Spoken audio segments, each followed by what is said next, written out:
Hello बच्चों, मैं आपका रवि सर बोल रहा हूँ। बच्चों, आज हम 5.1 से संबंधित सवालों को हल करेंगे। बच्चों, यहाँ मैंने 8वां सवाल लिया है। यहाँ इस 8वें सवाल में हमें सिद्ध करना है समबाहु त्रिभुज कि यह समबाहु त्रिभुज है या नहीं। और इसमें हमें 3 बिंदु दिए हैं। पहला बिंदु ए, दूसरा बिंदु बी और तीसरा बिंदु सी। तो इन तीनों बिंदुओं की सहायता से हल में उत्तर में सर्वप्रथम हम आकृति बनाएंगे। तो यहाँ पर 3 बिंदु दिए थे, तो तीनों शीर्ष बिंदुओं को मैंने आकृति में दर्शाया है। बिंदु ए, बिंदु बी और बिंदु सी। इनके निर्देशांक लिखे हैं 1,2, दूसरा बी का निर्देशांक 1,6, सी का निर्देशांक है 1+2^3, 4।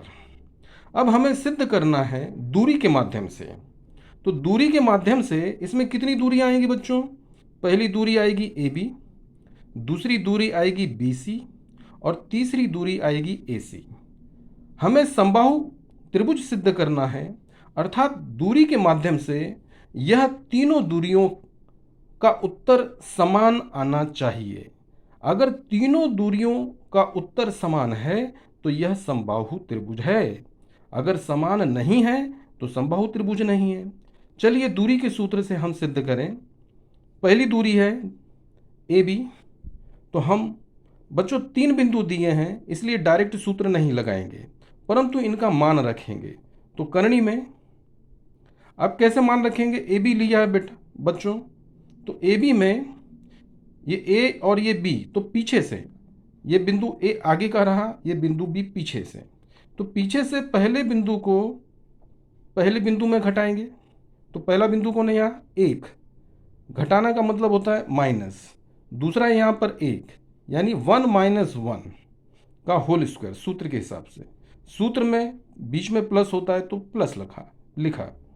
अब पीछे से दूसरे बिंदु को दूसरे बिंदु से घटाएंगे। तो पीछे से ये बिंदु ए बी है, तो पीछे का बिंदु हुआ बी, तो दूसरा बिंदु है 6। 6 में से 2 को घटाएंगे, तो 6 में से 2 को घटाया उसका वर्ग। तो ए बी बराबर 1 में से 1 घटाएंगे तो 0 या 0 का वर्ग, और 0 का वर्ग 0 ही होता है, प्लस 6 में से 2 को घटाएंगे तो 4 का वर्ग। यहाँ पर 0 का कोई मतलब नहीं होता है, 4 का वर्ग हमने लिखा। और ए बी स्क्वायर, यहाँ पर ए बी है तो हमने ए बी लिखा, स्क्वायर अभी नहीं लिखा। यहाँ पर ये करनी में 4 का वर्ग है। 4 का वर्ग मतलब 16 भी हो सकता है, लेकिन जब इसे हम बाहर निकालेंगे तो ये 4 हो जाएगा और करनी हट जाएगा, क्योंकि 16 का वर्गमूल 4 होता है। अब इसी प्रकार दूसरी दूरी निकालेंगे हम बी सी। तो ये पहला बिंदु रहा बी और ये दूसरा बिंदु रहा सी। तो पीछे से पहले बिंदु को पहले बिंदु से घटाएंगे, पीछे से दूसरे बिंदु को दूसरे बिंदु से घटाएंगे। दूरी के सूत्र के आधार पर करनी का चिन्ह लगाएंगे। तो यहाँ पहला बिंदु बी सी है, पहला बिंदु बी है, दूसरा बिंदु सी है। तो यहाँ प्रथम बिंदु 1+2 करनी में 3, तो हमने लिखा, इसको घटा रहे हैं। यहाँ पहला बिंदु 1 है तो घटा दिया, वर्ग, बीच में प्लस का चिन्ह है। अब पीछे से दूसरे बिंदु को दूसरे बिंदु से घटाएंगे, तो 4 - 6 का वर्ग बराबर।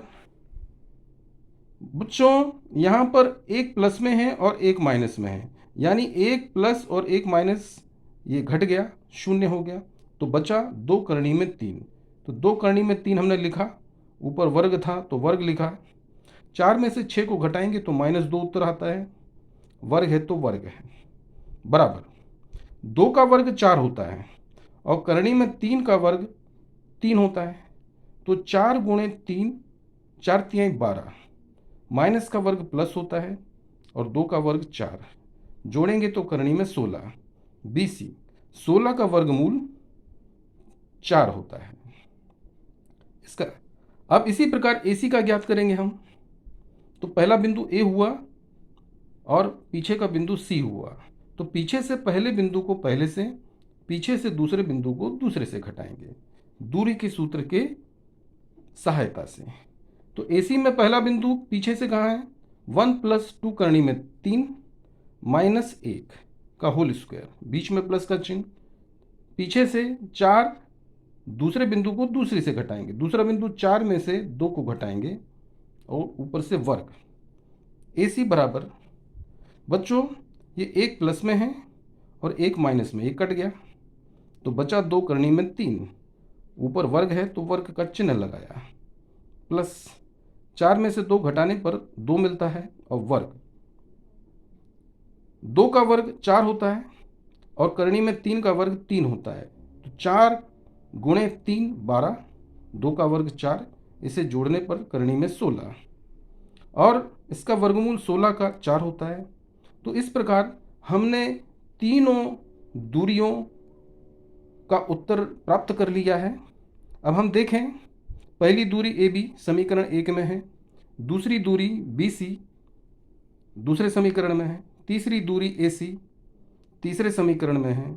समीकरण 1 2 3 की तुलना करेंगे तो तीनों दूरियां समान हैं, अर्थात AB की लंबाई, BC की लंबाई, AC की लंबाई समान है।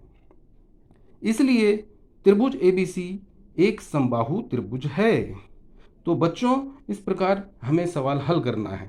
अगर इनके मान समान नहीं होते तो ये समबाहु त्रिभुज नहीं है, परंतु इनके मान समान हैं इसलिए यह समबाहु त्रिभुज हैं। इसी प्रकार बच्चों हम अन्य सवाल भी हल कर सकते हैं।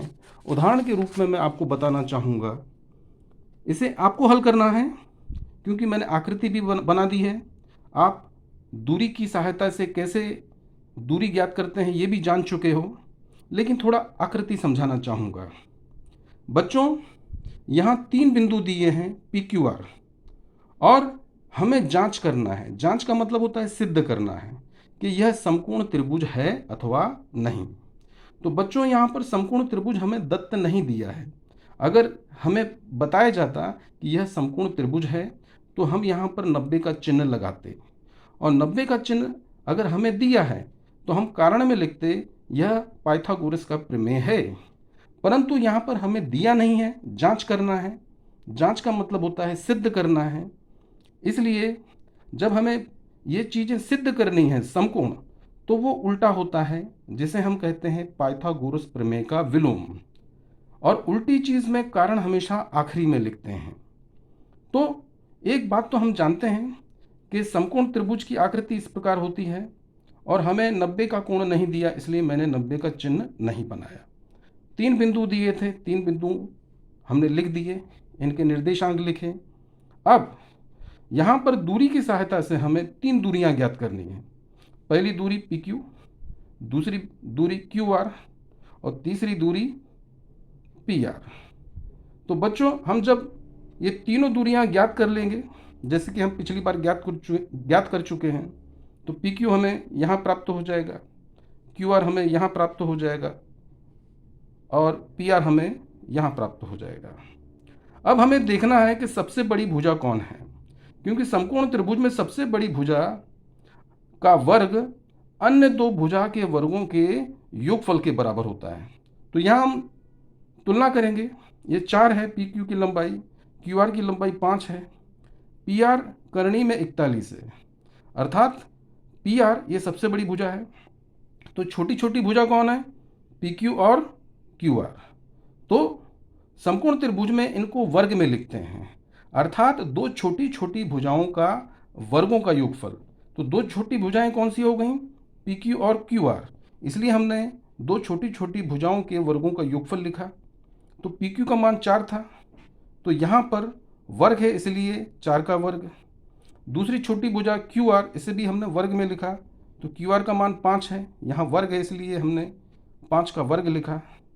4 का वर्ग 16 प्लस 5 का वर्ग 25 बराबर 41।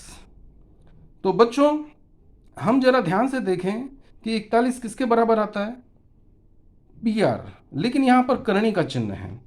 तो हम जानते हैं समकोण त्रिभुज में कैसे लिखना है। अगर समकोण दिया है तो पाइथागोरस, और सिद्ध करना है तो पाइथागोरस का प्रमेय का विलोम। तो विलोम में क्या होता है, दो छोटी छोटी भुजाओं का वर्गों का योगफल सबसे बड़ी भुजा के वर्गों के बराबर होती है। तो दो छोटी छोटी भुजाओं का वर्गों का योगफल हमने लिखा। अब देखना है कि सबसे बड़ी भुजा के बराबर आता है कि नहीं उसके वर्गों के। तो यहाँ पर सबसे बड़ी भुजा पी आर है, लेकिन यहाँ पर वर्ग नहीं दिया, तो हमें इस पी आर जो सबसे बड़ी भुजा है इसका वर्ग किया, तो ये करणी में 41 और वर्ग लिखा, तो इसका उत्तर आता है 41। तो देखिए पी आर जो 41 है इसको वर्ग करने पर जो हमने यहाँ पर वर्ग किया इसका उत्तर आता है 41। तो ये 41 कौन है, पी आर स्क्वायर। अर्थात हम जान चुके हैं कि छोटी छोटी दो भुजाएं सबसे बड़ी भुजा के बराबर है, अर्थात P Q square plus Q R square ये पी आर स्क्वायर के बराबर है, अर्थात ये समकोण त्रिभुज है। तो समकोण त्रिभुज हम जान गए हैं कि ये बराबर है, अगर बराबर नहीं होता तो समकोण त्रिभुज नहीं होता। और इसमें कारण हमेशा आखिरी में होता है, और कारण है पाइथागोरस प्रमेय का विलोम। कारण देने के बाद हम लिखेंगे कि यह त्रिभुज पी क्यू आर एक समकोण त्रिभुज है। अगर ये बराबर है इसलिए समकोण त्रिभुज है, बराबर नहीं होता तो हम लिखते ये समकोण त्रिभुज नहीं। और जब समकोण त्रिभुज नहीं है तो कारण भी लिखने की आवश्यकता नहीं है। तो बच्चों इस प्रकार हमें सवाल हल करने हैं। आगे भी इसी प्रकार के सवाल दिए हैं बच्चों। जैसे हमें समांतर चतुर्भुज सिद्ध करना है तो मैंने यहाँ आकृति बनाई है, आप सभी को आकृति बनाकर ही सवाल हल करने हैं। तो समांतर चतुर्भुज में हमें 4 दूरियां ज्ञात करनी है। अब हम क्या जानते हैं कि समांतर चतुर्भुज के आमने सामने की भुजा की लंबाई समान होती है। तो सर्वप्रथम हम पी क्यू की दूरी ज्ञात करेंगे, फिर एस आर की दूरी ज्ञात करेंगे और देखेंगे दोनों का मान समान है और होना ही चाहिए। फिर हम देखेंगे पी एस की लंबाई दूरी के सूत्र की सहायता से ज्ञात करेंगे, फिर क्यू आर की लंबाई दूरी के सूत्र की सहायता से ज्ञात करेंगे। इन दोनों दूरियों का भी मान समान होना चाहिए, अगर ऐसा है तो ये समांतर चतुर्भुज है। तो बच्चों इस प्रकार ये हमने हल भी किया है, मैं आपको इसका फोटो भी भेजूंगा, आप खुद भी ट्राई कीजिए। आगे इसी प्रकार के सवाल हैं बच्चों। जैसे छठा सवाल है, 4 बिंदु दिए हैं और हमें समचतुर्भुज सिद्ध करना है। तो यहाँ भी आपको आकृति बनानी है। ये समचतुर्भुज का आकृति है, त्रिभुज का नाम है ए बी सी डी। तो यहाँ 4 दूरी ज्ञात करेंगे। दूरी के सूत्र से सर्वप्रथम ए बी की दूरी ज्ञात करेंगे, फिर बी सी की दूरी ज्ञात करेंगे, फिर सी डी की दूरी ज्ञात करेंगे। इसी प्रकार दूरी ए डी की लंबाई ज्ञात करेंगे और चारों दूरियों का मान समान होना चाहिए। अगर चारों दूरियों की लंबाइयाँ समान हैं या उत्तर समान हैं तो हम कहेंगे कि चतुर्भुज ए बी सी डी यह एक समचतुर्भुज है। अगर बराबर नहीं है तो यह समचतुर्भुज नहीं है। तो बच्चों इस प्रकार हमें 5.1 से संबंधित सभी सवालों को हल करना है।